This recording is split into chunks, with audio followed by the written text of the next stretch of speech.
se je selila večina italijanskega prebivalstva na tem območju, se naselili prebivalci drugih slovenskih regij in iz območja cele Jugoslavije.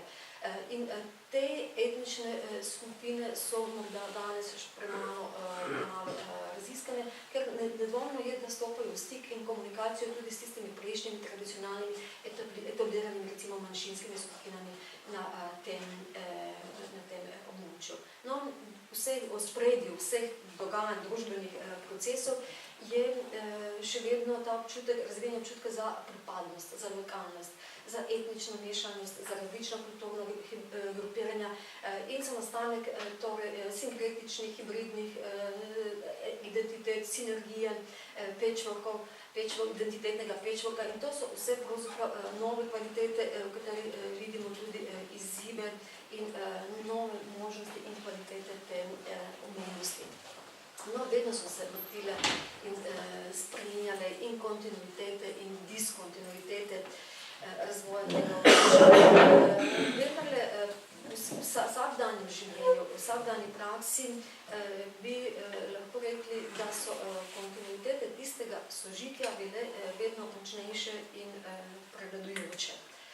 Kakšni so izzivi prihodnosti, v čem so te potencialne možnosti? Bi rekla to, kar sem prej omenila v komunikaciji.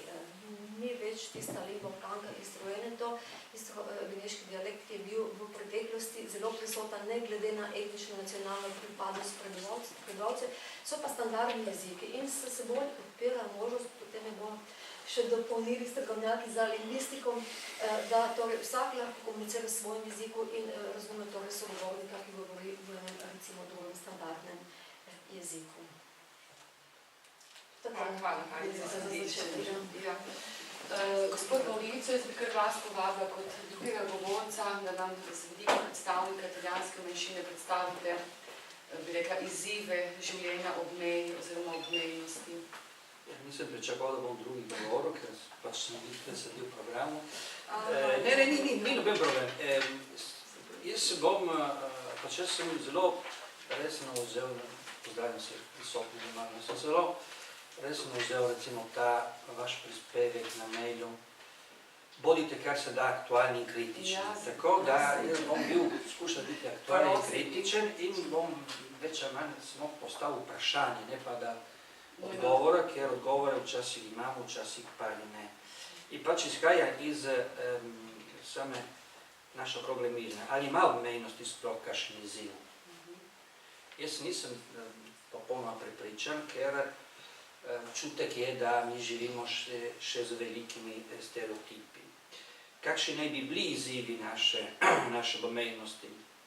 In bi rekel še posebno z vidika zgodovine, ne zgodovina, ko je pač rekla gospa Karma Medica, ampak ta zgodovina, ki nenehno izliva v našem vsakdanjem življenju, beremo jih na časopisih, in ta je fašizem, in ta je komunizem, ne kot ideologija ali grozota, ki nikoli več svet ne sme spoznati, ampak kot vsakdanjem orodju politične konfrontacije. Domobranci, drugi, to ne samo recimo v politični slovenski sceni, ampak tudi v našem teritoriju. In to ne pravi kot ena ideologija, en del zgodovine, ki so pač preboleli Italijanov in Slovencov in Hrvatov in tudi drugih narodov, ampak kot sestavni del tistega naroda. Mislim, fašizem je kot sestavni del Italijanov, za nekatere drugi komunizem je sestavni del Slovencov. In pač je res.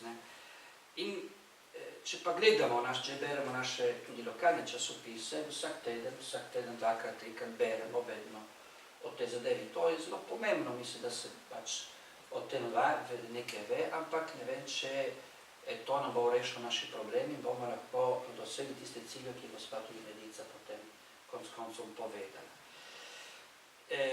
Imamo pa tudi drugih, nekateri zelo čudni izzivi, neki pomembni mediji, ki tukaj delujejo, in so javni mediji, so si postali za cilj skrb za krepitev slovenskega identiteta Primorske. razumem, da cilj je okrepitev slovenske identitete Hrvaške Istri in Furlanijske krajine, ker pač tam Slovenci so manjšine. In to se strinjam, da sem zelo pomeni razgovor okrepiti slovenske identitete Primorske, kar mar moče Primorska ni Slovenija. In več kot identiteta, ki je pač treba prisotna, ne vem. Nekje sem tudi prebral, da ena od teh ciljev je bil tudi na temeljna naloga tudi ustanovitev te univerze na Primorskem času. To sem tudi bral, bilo en izjave, da zelo znana osebnost. Ampak, če beremo tudi drugih dokumentov, ki pač izhajajo tudi iz vladnih krogov, občutek je, da se nekako država mora braniti od prisotnosti manjšin, etnične manjšine in posebno od prisotnosti italijanske narodne skupnosti, ker pač niso državotvorni, niso lojalni in ne vem kaj. Ali je sploh pomembno ostajati v tej kontekstu, ko je Slovenija že dolgo leta član Evropske unije, zdaj je Hrvaška postala član Evropske unije, Slovenija je tudi predsedovala Evropske unije.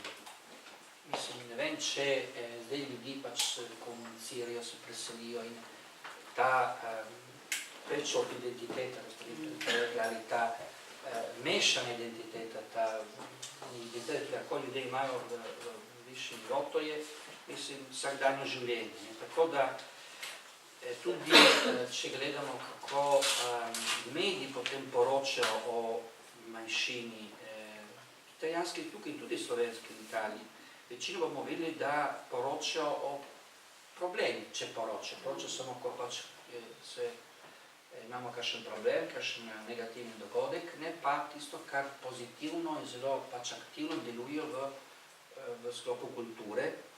In to se zelo malo tudi o tem govori. Jaz mislim, da tudi to pač izkaže, da konec koncem izzivi odmenjeni so še večkrat na principielni nivo, ne pač na vsakdanje življenje. Čeprav obstajajo velike tudi težnje in želje, tudi pač akteri, ki na tem delujejo.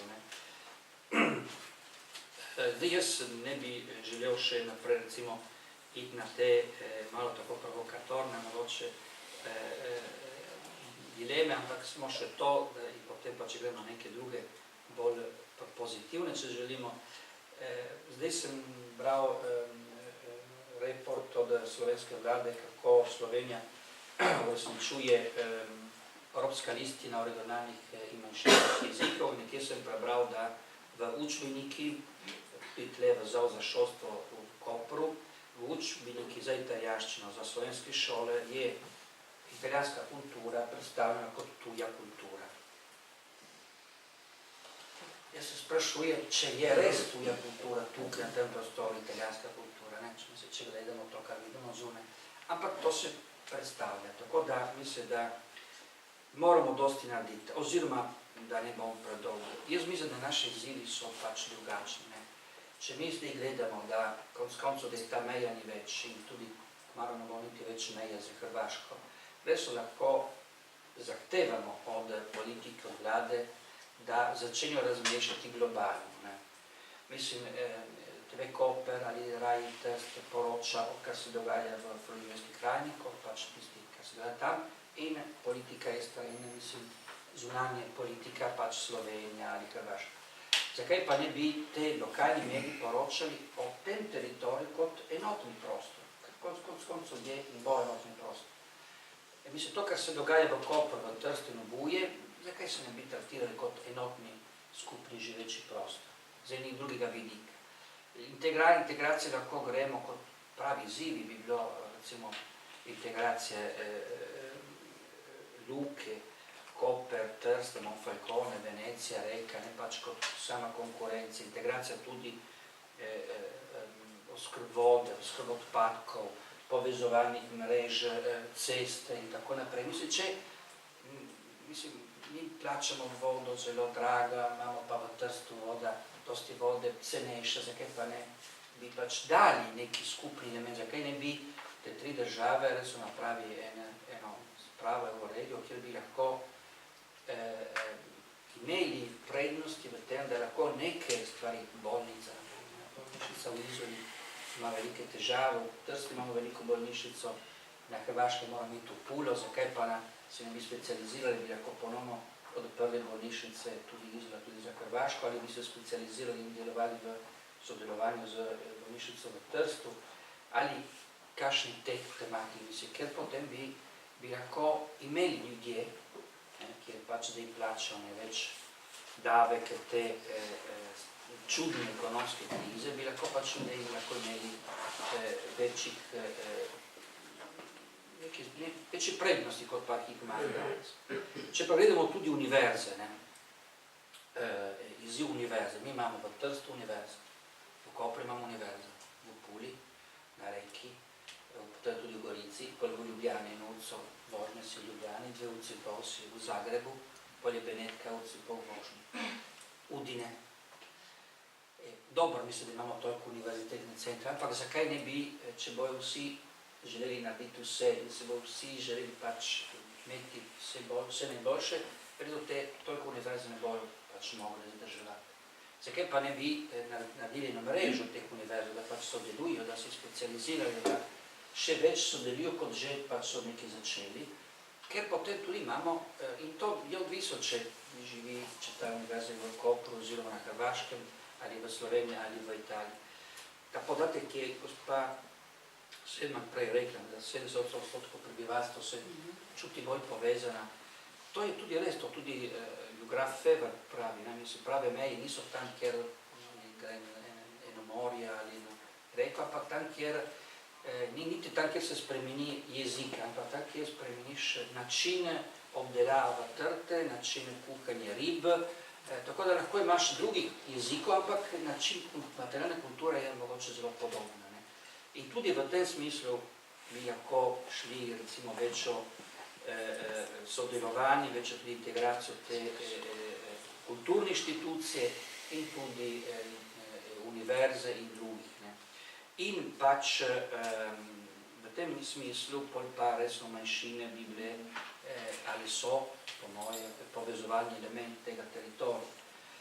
Italijano so prisotni v slovenski Istri, v hrvaški Istri, slovenska skupina prisotna tudi v hrvaški Istri, v Floridijski krajini.